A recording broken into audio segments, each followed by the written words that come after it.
ॐ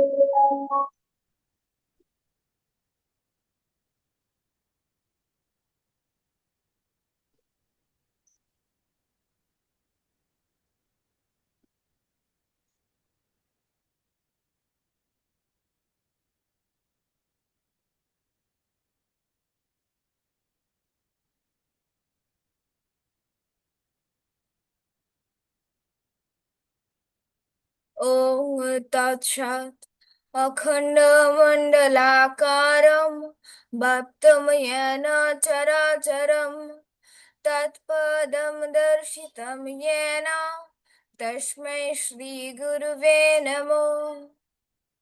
वन्देऽहं श्रीगुरु श्रीयुतपदकमलं श्रीगुरन् वैष्णवंश्च श्रीरूपं साग्रजातं सहगण लल रघुत नीतं तं सजीवं साद्वैतं सावधूतं परिजनं सहितं श्रीकृष्णचैतन्यदेवं वन्दे श्रीराधाकृष्णपादं सहगणललितं श्रीविशाखान्वितांश्च। ॐ बृन्दावै तुलसीदेवै प्रियायै केशवश च कृष्णभक्तिप्रदे देवी शतवत्यै नमो नमो। वाञ्छाकल्पतरुभ्यश्च कृपा सिन्धुभ्येव च पतितानां पावनेभ्यो वैष्णवेभ्यो नमो नमो। जय श्री कृष्ण चैतन्य प्रभु नित्यानंद श्री अद्वैत गदाधर श्रीवासादि गौर भक्त वृंदो। हरे कृष्ण कृष्ण कृष्ण हरे हरे, हरे राम राम राम हरे हरे। জয় নিতাই। আজকে আমাদের ক্লাসের পাঠ্য বিষয় হচ্ছে অষ্টম অধ্যায়ের, শ্রীমদ্ ভগবদ গীতা অষ্টম অধ্যায়ের 21 থেকে 28 এই 8টি শ্লোক। এই 21 থেকে 28 হচ্ছে আমাদের এই অষ্টম অধ্যায়ের শেষ 8টি শ্লোক। অর্থাৎ আজকের ক্লাসে আমরা অষ্টম অধ্যায়ের শেষ 8টা শ্লোক অনুশীলন করব। শুরু করছি শ্লোক নং 21 দিয়ে। আমি এই 8টি শ্লোক প্রত্যেকটি এখন পড়ছি। এরপর আমরা প্রত্যেকটা শব্দ ভেঙে ভেঙে সুন্দর করে পড়ব। শ্লোক নং 21। অব্যক্ত অক্ষর ইত্যুক্তস্তমাহু পরমাং গতিম यं प्राप्य न निवर्तन्ते तद्धाम परमं গতিম। সেই অব্যক্তকে অক্ষর বলে, তাই সমস্ত জীবের পরমা গতি। কেউ যখন সেখানে যায় তখন তার তখন আর তাকে এই জগতে ফিরে আসতে হয় না। সেটাই হচ্ছে আমার পরম ধাম। আমরা শ্লোক নং 21টি ভেঙে ভেঙে পড়ছি। কি অব্যক্ত অক্ষর, এখানে উচ্চারণের কিছু ভিন্নতা থাকে, যেহেতু এটা সংস্কৃত শ্লোক আমরা পড়ছি।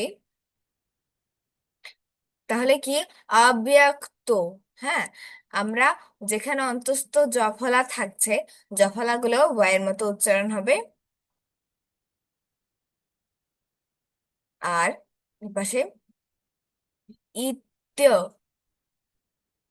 এখানে একটা বিষয় আছে, সেটা হচ্ছে কি আমরা প্রত্যেকটা লাইন কিন্তু দুইটি ভাগে পড়ি। এখন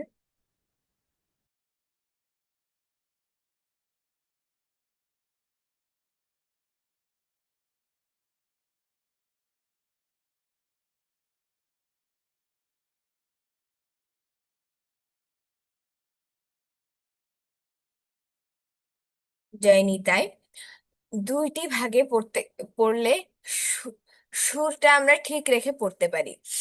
এই শ্লোকটার ক্ষেত্রে কি হচ্ছে ব্যাপারটা, अव्यक्तोऽक्षर इत्यो उक्तस्तमहा माहु পরাম গতিম। এখানে দুটো ভাগ আমরা ঠিক এভাবে করছি যে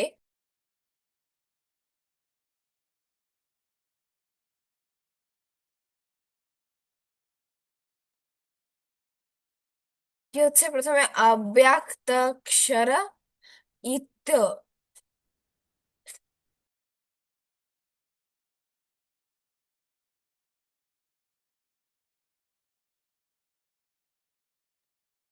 ইত্য পর্যন্ত আমরা প্রথম ভাগে পড়ছি। এরপর উক্ত, অর্থাৎ এই যে জফলা রস্যকারটা আছে, এখানে কি হবে, আহ প্রথমে আমরা অন্তস্থ জফলা পর্যন্ত উচ্চারণ করব প্রথম ভাগে। এরপর দ্বিতীয় অংশটুকুতে গিয়ে কি হবে, ওই রস্যকারটা উ এর মতো উচ্চারণ হবে, উক্তস্ত।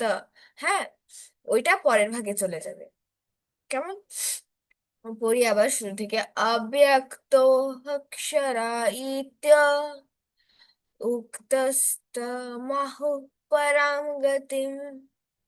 ঠিক আছে, এরপর यं प्राप्य न निवर्तन्ते तथां परमं मम। পরের শ্লোকের পরের লাইনটার উচ্চারণগুলো দেখাচ্ছি যে ইয়ম প্রাপ্য ন নিবর্তন্তে তথাম পরমম মম। এখানে একটা বিষয় লক্ষণীয় যে আমরা যে অনুস্বরের জায়গায় ম উচ্চারণ করছি, এখানে পার্থক্য হলো, পার্থক্যটা কি যে যখন আমরা শব্দের শেষে অনুস্বর থাকছে এবং সেটা ময়ের মতো উচ্চারণ করছি, সেই ক্ষেত্রে কিন্তু ময়ের সাথে অয়ের উচ্চারণটা আসবে না, শুধুমাত্র ময়ের উচ্চারণটা হবে পরমম মম। পরেরটা কিন্তু আমরা দুটো ময়ের নিচেই যেহেতু হসন্ত নেই, তাই আমরা অক উচ্চারণ করছি ম মো। হুম, কিন্তু যখন আমরা অনুস্বরের সাথে অনুস্বরকে ময়ের মতো বলবো, তখন কিন্তু ময়ের সাথে অ উচ্চারণটা আসবে না, শুধুমাত্র এম, শুধু ময়ের উচ্চারণ। কেমন হবে যে পরমম, কিন্তু এখানে যদি এই অনুস্বরটার বদলে ম থাকতো, তাহলে এখানে আমরা কি বলতাম, পরমম। যেহেতু এখানে অনুস্বর আছে, সেক্ষেত্রে পরমম, এটার সাথে অয়ের উচ্চারণটা আসবে না। অনুবাদ, সেই অব্যক্তকে অক্ষর বলে, তাই জীবের পরমাগতি। কেউ যখন সেখানে যায়, তখন আর তাকে এই জগতে ফিরে আসতে হয় না। সেটি হচ্ছে আমার পরম ধাম। শ্লোক নং 22।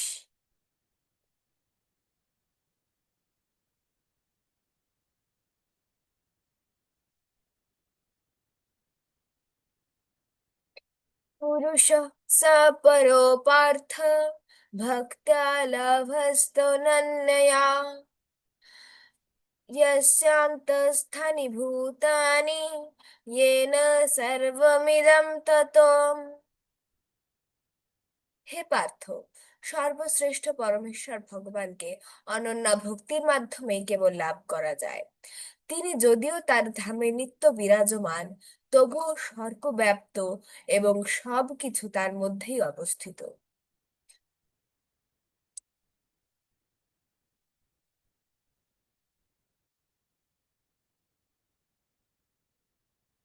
এখানে আমরা আন্ডারলাইন করা অংশগুলো একটু বোঝার চেষ্টা করি। প্রথমেই কি আছে, মূর্ধন্য স, এর সাথে একটা বিসর্গের উল্লেখ আছে। যখন বিসর্গটা থাকবে তখন কি হবে, একটা হয়ের মতো উচ্চারণ হবে, স্পষ্ট হও না, যেমন পুরুষ। তারপরে পরো, পরো, ওকে। তারপর পার্থ ভক্তিয়া, ওই যে আমরা অন্তস্থ জ থাকলে যেরকম ওয়াইয়ের মতো উচ্চারণ করি, তেমনি এই জফলাটা থাকবে যখন, মানে অন্তস্থ জয়ের সংক্ষিপ্ত রূপ, সেটাকেও আমরা ওয়াইয়ের মতনই উচ্চারণ করব, যেমন ভক্ত্যা, ভক্ত্যা, লভ্য, লভ্যস্তো, লাভ্যাস্ত্য। হ্যাঁ, বফলা আছে যেহেতু ডাব্লিউর মতো উচ্চারণ হবে। লাভ্যাস্তান্য। কি হচ্ছে এখানে? উম দন্ত নয়, জফলা আছে, এটাও নিয়া।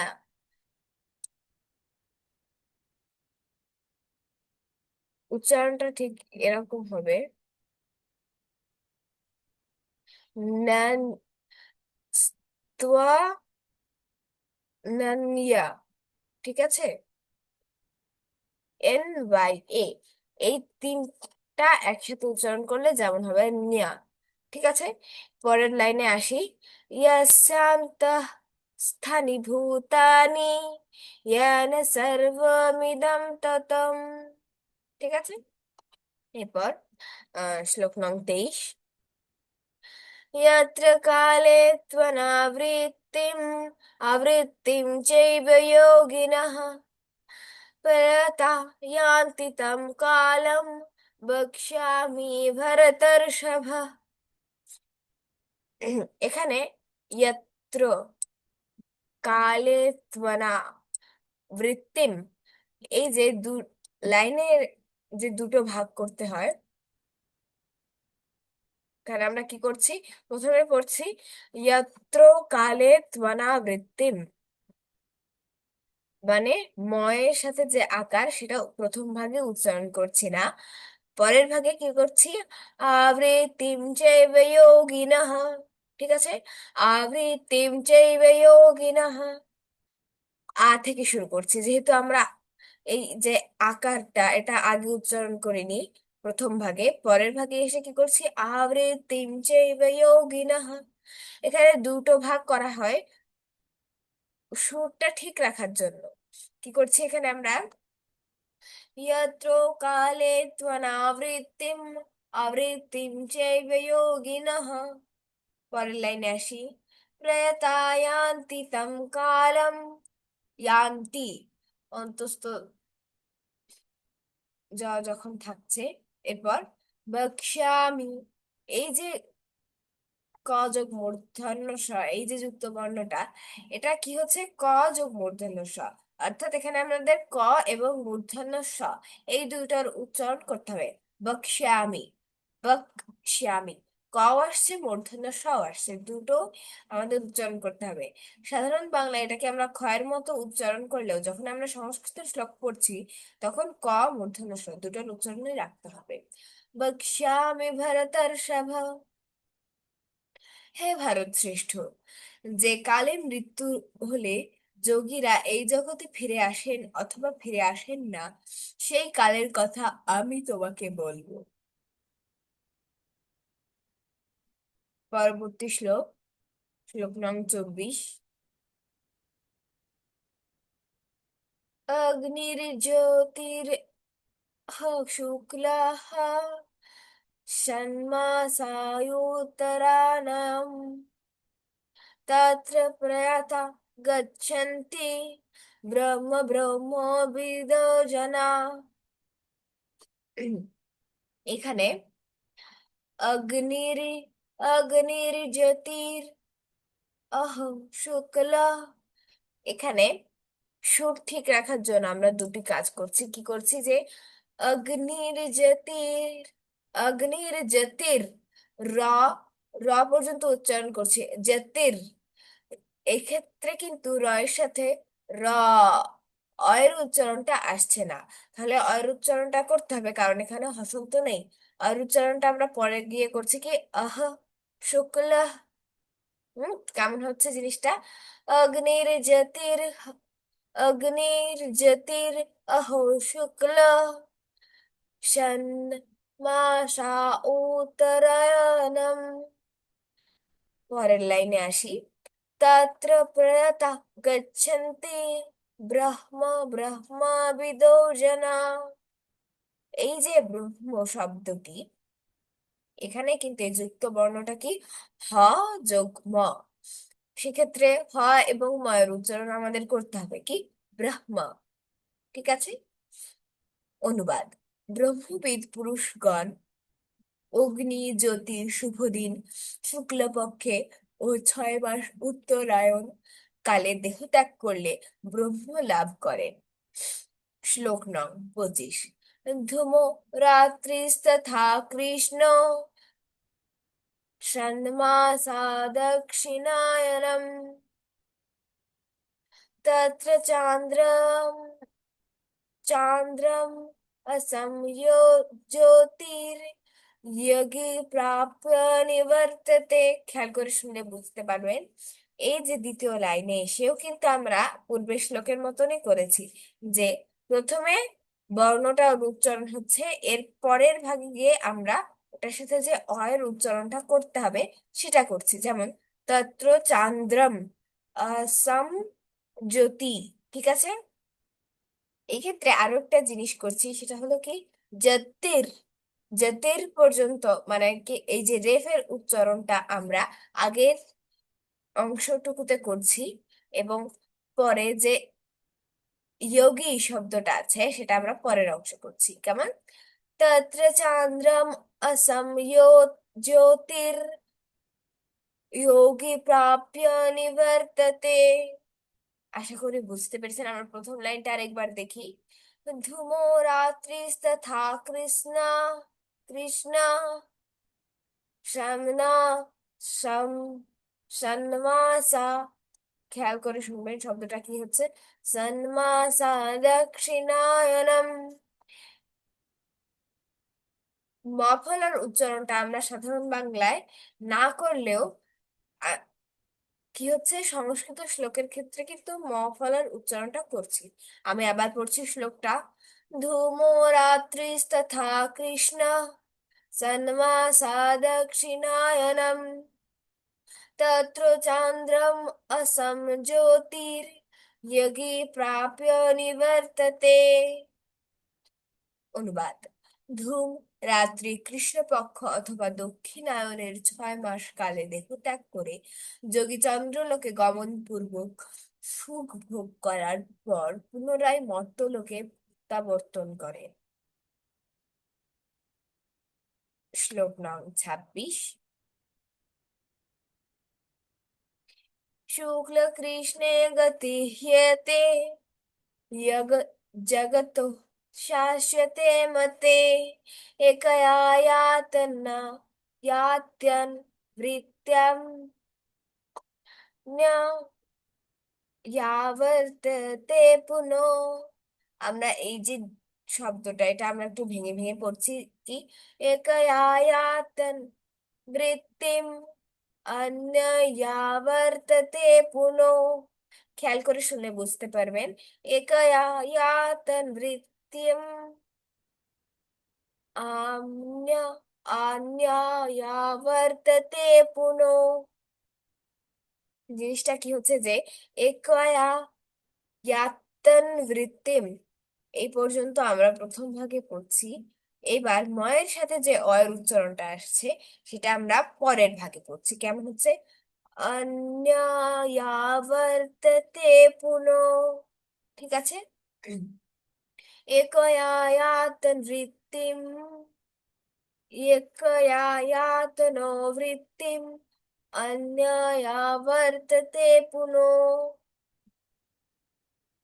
পূর্বের লাইনটা আমরা আরেকবার দেখি।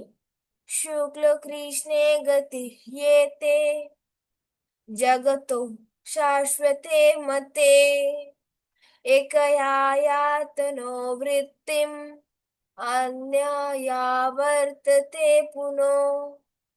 বৈদিক মতে এই জগৎ থেকে দেহত্যাগের 2টি মার্গ রয়েছে, একটি শুক্ল এবং অপরটি কৃষ্ণ।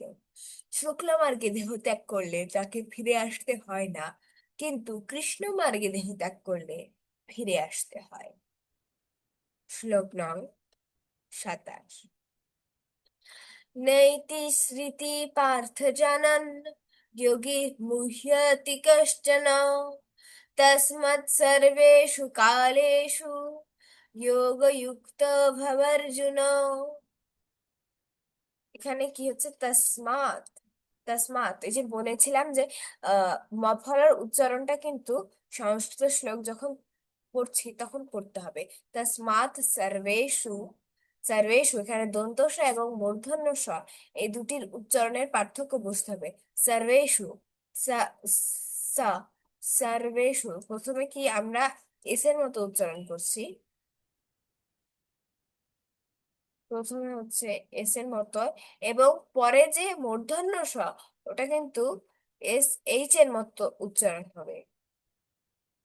তস্মাৎ সর্বেষু কালেষু যোগযুক্তো ভবার্জুন। আমরা প্রথম লাইনটা আবার একটু দেখি। নেইতে স্মৃতি পার্থ জানান, যখন হসন্ত থাকবে তখন কিন্তু অয়ের উচ্চারণটা করা যাবে না। যোগী মুহ্যতি কশ্চন। হে পার্থ, ভক্তেরা এই দুইটি মার্গ সম্বন্ধে অবগত হয়ে কখনো মোহগ্রস্ত হন না। অতএব হে অর্জুন, তুমি ভক্তিযোগ অবলম্বন করো। এবার আজকের ক্লাসের শেষ শ্লোক, 28তম শ্লোক। বেদেষু যজ্ঞেষু তপসু চৈব দানেষু যৎ পুণ্যফলম প্রদিষ্টম আত্যেতি তৎকর্ম তৎসর্বমিদং বিদিত্বা যোগী পরম স্থানমুপৈতি চাদ্যম। এখানে শ্লোকটা যেহেতু একটু বড়, এর সুরে কিছুটা পরিবর্তন এসেছে। যেমন আহ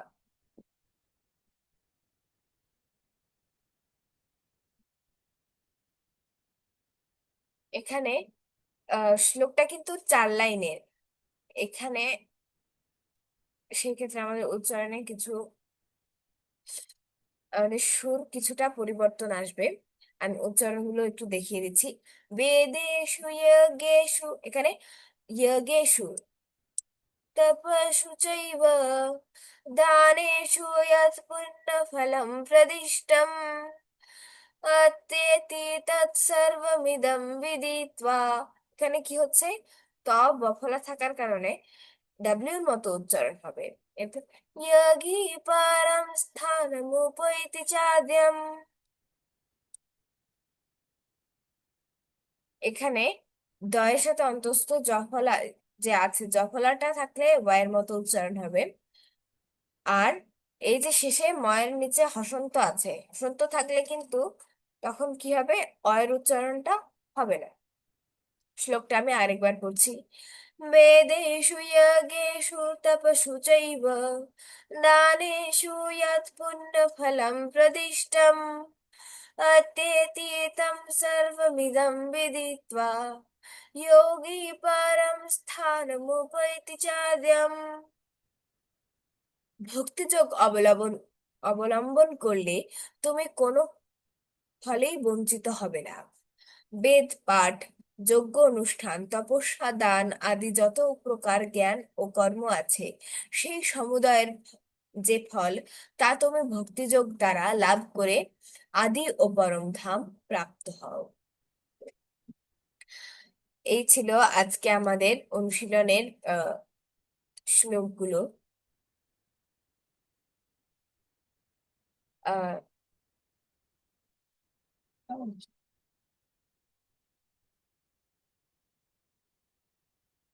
আমরা আজকে অষ্টম অধ্যায় এর 21 থেকে 28 8টি শ্লোক অনুশীলন করলাম।